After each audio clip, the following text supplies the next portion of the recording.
Bonjour à tous. Les syndicats de Côte d'Or mobilisés contre le projet de loi de financement de la sécurité sociale. Un appel au rassemblement a été lancé par plusieurs associations de retraités et syndicats contre les mesures budgétaires prévues par le nouveau gouvernement. Ils protestent notamment contre le gel du barème de l'impôt, la sous-indexation des pensions, les 3000 suppressions d'emplois de fonctionnaires ou encore la remise en cause des affections de longue durée. Le rendez-vous est donné ce jeudi à 10h30 face à la préfecture de la Côte d'Or. Et à l'Assemblée nationale, les députés ont voté une hausse de la CSG, mesure portée par le Parti socialiste et soutenue par les rangs du gouvernement.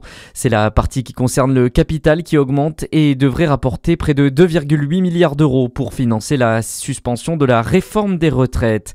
Retour dans le Jura où une nouvelle escroquerie a déjà fait plusieurs victimes. À Dole, plusieurs habitants ont été la cible d'une fausse vente de calendrier par les individus se faisant passer par des étudiants en médecine.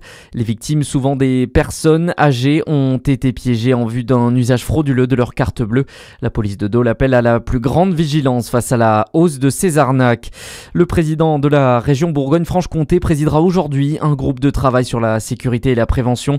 C'est à l'occasion du 21e congrès des régions de France. Selon Jérôme Durin, le groupe de travail sécurité et prévention permettra aux régions de faire entendre leur voix sur une préoccupation majeure des Français.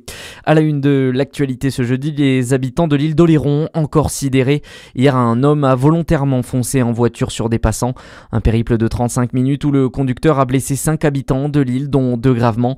L'homme a crié Allah Akbar au moment de son interpellation, mais le parquet antiterroriste n'est pas saisi à ce stade.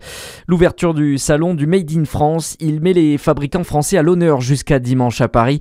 Plus de 100 000 visiteurs sont attendus. Un événement qui coïncide avec l'ouverture à Paris de la première boutique Chine. Un très mauvais signal selon Amandine S, porte-parole de la Fédération indépendante du Made in France. En déclaratif, les Français mettent le Made in France très en avant. Néanmoins, on constate quand même qu'avec l'inflation et la baisse du pouvoir d'achat, les produits français sont un peu à la peine. Et malheureusement, on a des producteurs qui ont du mal à tirer leur épingle du jeu. D'autant plus qu'il y a une énorme concurrence en ce moment avec les plateformes chinoises. Les produits français ont souvent du mal à trouver de distributeurs. Alors en plus, ils sont concurrencés dans des circuits de distribution assez haut de gamme sur des produits qui, pour certains, sont des contrefaçons ou contreviennent complètement à nos normes et standards européens. Et la Fédération indépendante du Made in France demande l'interdiction systématique de la vente de produits importés ne respectant pas les normes européennes.